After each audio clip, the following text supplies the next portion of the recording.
Hey everyone, I am Pine and welcome to Boid. Boid is a real-time strategy game coming into early access on Steam on the 8th of January, and I will demonstrate the game to you here, and I have a giveaway. I have 2 free copies of the game I can give away to you, and if you want to win one of those, you have to check out my YouTube channel, Pine Gaming, check out the games I played on that channel and decide which is your favorite games of the games I played on my YouTube channel. Then you go to the comment section, YouTube comment section of this video, don't go to Steam or anywhere else, go to the YouTube comment section of this video, post a comment with your favorite game of the games that I played on my channel.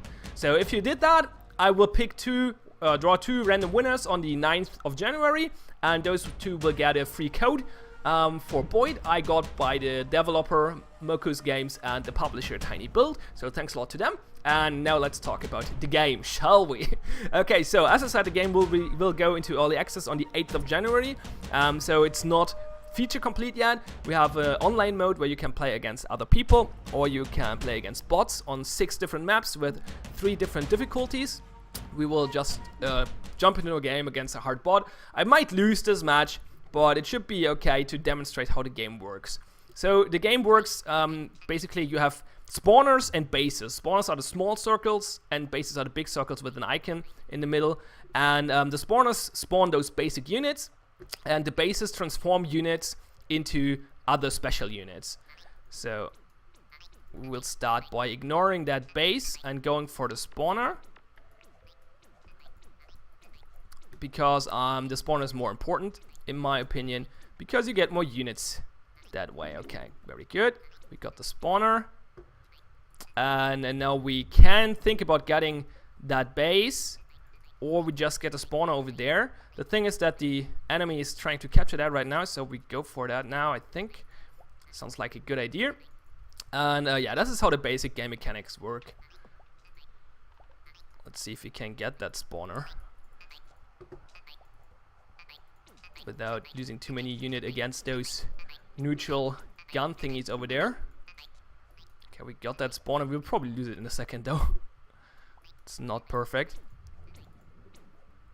No, don't attack those. Ah, goddammit, that's bad. He died, but we got the spawner. Okay, fine. So now we can try to get that base, I guess. Should be possible now. And yeah, this is how the game works. So most of the buildings or the bases and spawners are neutral in the beginning and have neutral units in there as well. So you have to defeat those before you move on. And now I captured that base, so I can transform my units into those gun units, or the basic units into those gun thingies. And they are stronger. Well, actually not that much stronger, but they have ranged attacks, so that's quite useful. So overall they're better than the basic units. And actually we don't want to attack that base. Damn it, lost most of my units there. That's not good. Not brilliant. Okay, attack that guy. I'm trying to get that spawner up there. Well, let's just kill some units here, I guess. That's not too bad either. And yeah, you try to fight about over the spawners and stuff. So we kite those a little bit. And then we attack that base, I think. Sounds like a plan. So he cannot spawn more crabs. The crab units are stronger in melee combat, and so I don't want him to have those. I prefer fighting basic units, obviously. And I could try to get that base, but it's probably not worth the effort right now. I mean, getting crabs would not be the worst idea ever, I guess. But we can get crabs here as well now, so that's fine. And now I'm trying to get that spawner. We'll keep the crabs in there just to defend the base. I think we create a few more crabs actually. So the game's quite clickety. Like, you have to do a lot of micromanagement, which can be a little annoying from time to time. Don't lose that spawner. Oh, good. And yeah, but it looks good for me now, because chances are high that I actually we have to defend this, that we actually win now, because he only has 1 spawner left, which is not too useful for him. Send those over there, those in there, those in there. Oh, where are those going? Damn it.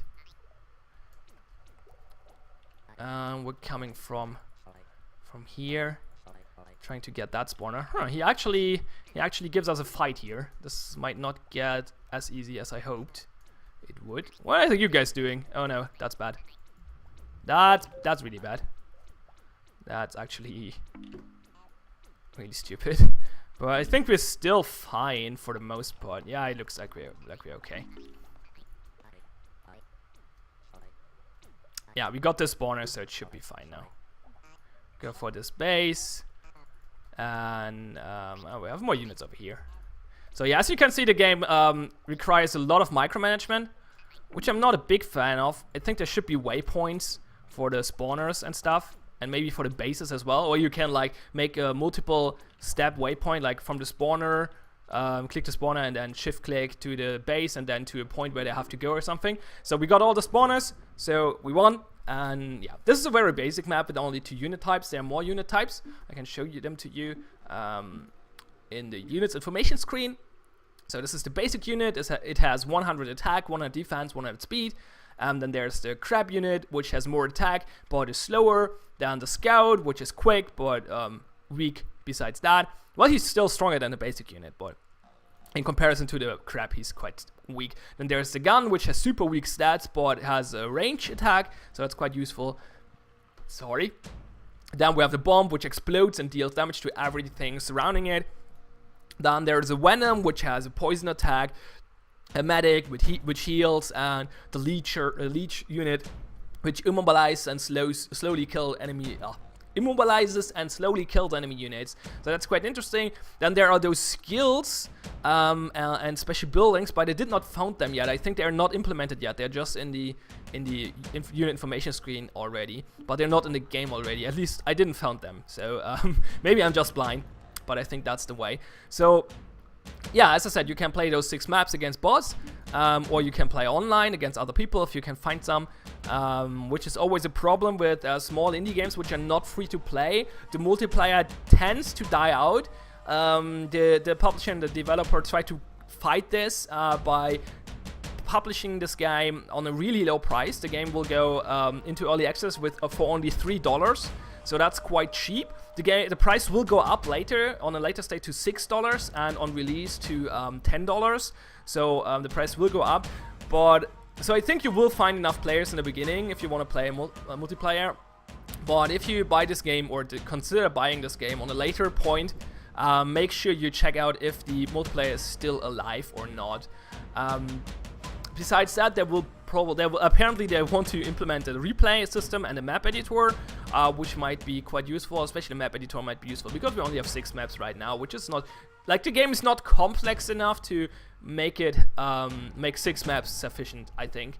So having a map editor and maybe getting more maps from the developers might be a very good thing, because the game can get quite strategic with the different unit types. With the there's some maps like which one is it? Venom Valley. I will not play it, but I'll show it to you really quick. For example, which can get quite interesting because there's basically one Venom base in the middle and 2 medic bases on each side.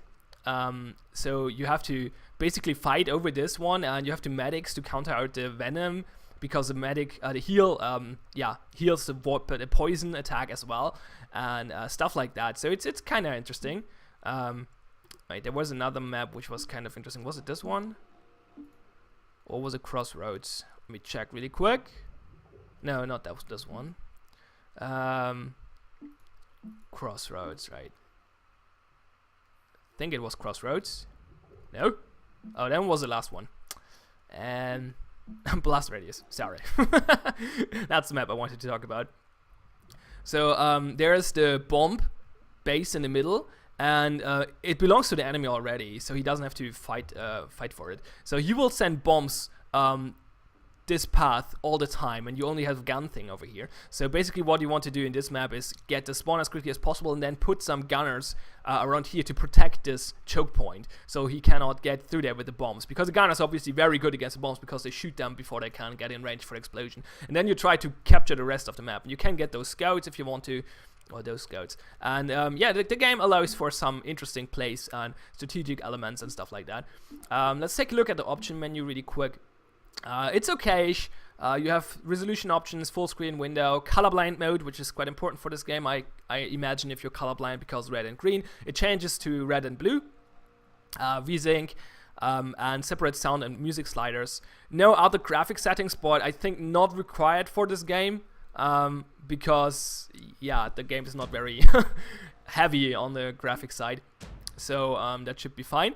And that's about it, I think, what you have to know about this game right now. So we will see how this goes, well, which features will get added in the future development process. And so far it seems quite polished.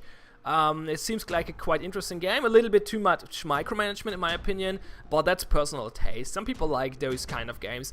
I'm not too big of a fan of it, but I think it's well done. And if you like those games, this might be a good choice, especially because it's super cheap right now. But keep in mind, like, it's always the thing, like, it's an early access game.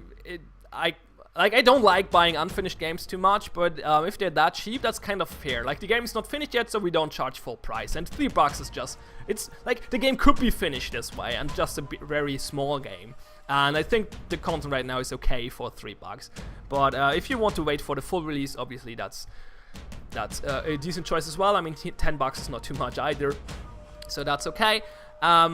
If you like those kind of games, or you just join the giveaway, I will say it again, post in the YouTube comments below the game you like the most from the games I played on my channel. That's always a complicated thing to say. And post it in the YouTube comments. I will draw one of 2 winners on the 9th of January. And is there something else I wanted to say about this? I don't think so. So let's wrap this up. Thanks all for watching, have fun, and see you next time.